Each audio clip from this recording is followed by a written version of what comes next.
Hello everyone, welcome back to my channel. So today we are going to discuss important articles from the Hindu newspaper. So first article is related to methane gas. So first point regarding this article, एक suspected methane gas release हुई है inside the under construction Teesta stage 6 hydro electric project tunnel in Namchi Sikkim में जिसके कारण लगभग 20 workers की death हो गई है और जो रेस्क्यू टीम है उन्होंने लगातार अपने एफर्ट्स डाले टू सेव 5 ट्रैप्ड वर्कर। उनकी जान को बचा लिया, सेव कर लिया ट्रैप जो वर्कर वहाँ फंस गए थे।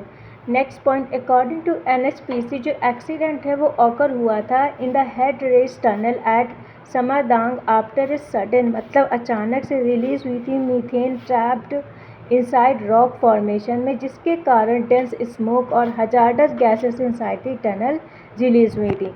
Next point, a total of 25 worker, मतलब टोटल 25 वर्कर प्रेजेंट थे इनसाइड द टनल जहाँ पे इंसिडेंट हुआ था। रेस्क्यू ऑपरेशन जो रेस्क्यू ऑपरेशन चल रहा था उसने भी फेस की थी difficulties because of toxic condition and challenging terrain. Next point, जो विक्टिम है वो बिलोंग करते हैं डिफरेंट स्टेट से, जो रिफ्लेक्ट करता है migrant worker involve in large infrastructure and hydro power project across the India. Next point, जो ट्रेजेडी है दोबारा से उसने हाईलाइट कर दिया है इम्पॉर्टेंस ऑफ स्ट्रिक्ट, कितने हमको स्ट्रिक्ट माइन और टनल सेफ्टी स्टैंडर्ड की रिक्वायरमेंट है, including continuous gas monitoring, proper ventilation system, emergency evacuation plan and protective equipment. Next point, जो इंसिडेंट हुआ है उसने रेज़ किए हैं कंसर्न्स ओवर ऑक्यूपेशनल सेफ्टी, मतलब जब आप काम करते हो वहाँ पे ऑक्यूपेशनल सेफ्टी क्या है in major infrastructure project, specially कहाँ जो लोकेटेड है in geologically sensitive Himalayan regions. Next point, Teesta river, UPSC facts के बारे में क्या है। जो तीस्ता रिवर है एक इम्पॉर्टेंट ट्रिब्यूटरी है ब्रह्मपुत्र रिवर, जिसको जमुना बोलते हैं इन बांग्लादेश में। ये ओरिजिनेट होती है, मतलब ये इमर्ज होती है from the eastern Himalayas in Sikkim and flow करती है, मतलब बहती है थ्रू सिक्किम, वेस्ट बंगाल और फाइनली एंटर करती है बांग्लादेश। बिफोर एंटरिंग बांग्लादेश, मतलब बांग्लादेश में एंटर करने से पहले जो रिवर है वो पासिस करती है थ्रू डीप माउंटेन वैलीज और प्ले करती है एक important role in hydro power generation and irrigation. Historically अगर हम देखें जो तीस्ता है उसने चेंज कर दिया था अपना course in the late 18th century में। इवेंचुअली उसके कारण इसने ज्वाइन कर लिया था जमुना रिवर को instead of directly flowing into the Padma. Next point, जो तीस्ता वाटर शेयरिंग इशू है वो भी बना हुआ है एक important bilateral matter between India और बांग्लादेश, जो रिवर को बनाता है important significant for both geography as well international relation. Next point, जो इम्पॉर्टेंट ट्रिब्यूटरीज हैं ब्रह्मपुत्र की या तीस्ता रिवर के include Rangit, Lachungchu, Lachenchu and Rangyongchu and Zemuchu. Next article is related to UNFPA survey. So first point regarding this article, World Population Day and UNPA survey. ये क्या है?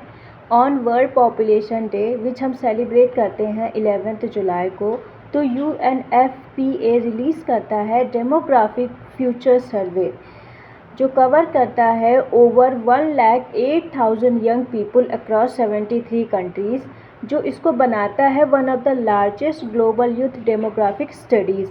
जो सर्वे है वो फोकस ना केवल नहीं करता है, मतलब जो सर्वे है फोकस करता है not only whether young people want marriage और चिल्ड्रन, मतलब जो सर्वे है ये इस पे केवल नहीं मतलब फोकस करता है कि जो यंग पीपल हैं वो चाहते हैं शादी करना और चिल्ड्रन, बट ऑल्सो और भी एस्पेक्ट में फोकस करता है जैसे सोशल हो गया, इकोनॉमिक हो गया एंड पर्सनल फैक्टर जो इन्फ्लुएंस करते हैं दीज लाइफ डिसीजन को। नेक्स्ट पॉइंट, जो इंडिया का 2025 वर्ल्ड पॉपुलेशन डे थीम है जिसने हाईलाइट किया है healthy timing and spacing for pregnancies.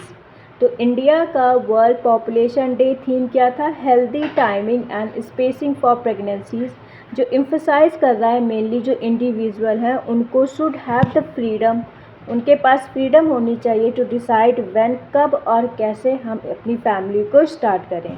Next point, India की फर्टिलिटी एंड डेमोग्राफिक ट्रेंड्स क्या है। इंडिया की जो टोटल फर्टिलिटी रेट है वो स्टेबलाइज्ड है at around 2 children per woman, जो रिमेन बना हुआ है below the replacement level of 2.1। Expert link करते हैं इस चेंज को to better education for girls, improve maternal health care, expanded family planning services and higher awareness of reproductive health. Next point, जो proportion है of women का marrying before the age of 18, मतलब जो proportion होता है, जो मान लो जो रेशियो होता है, जो वुमेन शादी करती हैं बिफोर द एज ऑफ 18, वो लगातार डिक्लाइन हो रहा है, जिससे रिफ्लेक्ट हो रहा है कि प्रोग्रेस आ रहा है हमारे एजुकेशन सिस्टम में, लीगल इन्फोर्समेंट एंड वुमेन्स की empowerment. Next, important findings on youth and families. A large share of young, मतलब एक large share of young Indians जो है उनको कंसीडर किया जाता है 2 children as the ideal family size. तो जो इंडियन फैमिली हैं, वो इंडियंस जो हैं वो कंसीडर करते हैं 2 बच्चे आइडल फैमिली साइज के लिए।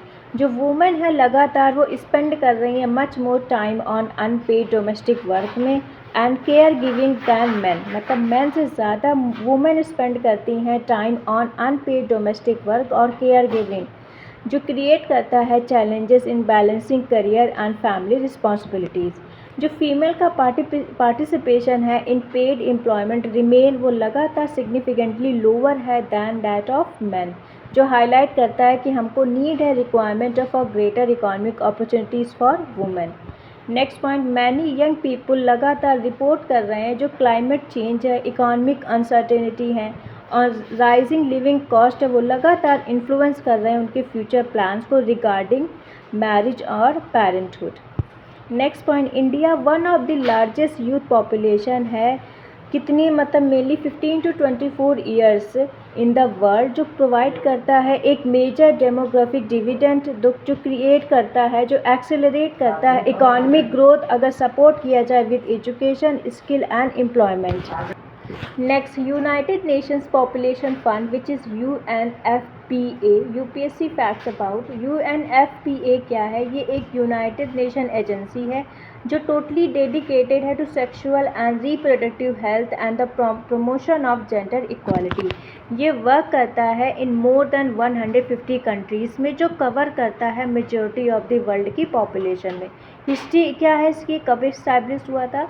ये इस्टेब्लिश हुआ था इन 1969 में as a United Nation Fund for Population Activities, और फिर उसका रीनेम कर दिया गया था United Nation Population Fund in 1987 में, जबकि इसने रिटेन किया है एब्रीविएशन UNFPA। मैंडेट क्या है इसमें? UNFPA वर्क करता है टू इंश्योर कि एवरी प्रेगनेंसी जो है प्लान्ड हो और वांटेड हो, एवरी चिल्ड्रन सेफ हो, हर यंग पर्सन की जो पोटेंशियल है वो रियलाइज्ड हो, एंड ये वर्क करता है support the sustainable development goal, specially कौन कौन से sustainable development goal through, third जो गुड हेल्थ और वेलबींग की बात करता है, 4 क्वालिटी एजुकेशन, और सस्टेनेबल डेवलपमेंट गोल 5 जो बात करता है जेंडर इक्वालिटी की। नेक्स्ट, UNFPA का विज़न क्या है 2030 के लिए? अचीव करना zero unmet need for family planning, eliminate करना प्रिवेंटेबल, मतलब जिसको रोका जा सके मैटरनल डेथ्स को, एंड करना जेंडर बेस्ड वायलेंस को, और हार्मफुल प्रैक्टिसेस जैसे child marriage and female genital mutilation. Governance and funding, इसको कौन गवर्न करना, इसकी फंडिंग कहाँ से आती है? जो UNFPA है फंक्शन करता है under the UN economic and social council के अंडर, एंड वर्क करता है क्लोजली विद द एजेंसीज जैसे कि WHO, UNICEF, UNDP and UNAIDS। जो ऑर्गेनाइजेशन है ना केवल फाइनेंस होता है थ्रू द UN की रेगुलर बजट में, ये रिलाई होता है मेनली ऑन वॉलेंट्री कॉन्ट्रीब्यूशन, मतलब इसमें वॉलेंट्री कॉन्ट्रीब्यूशन भी आता है from governments, private organisation and civil societies.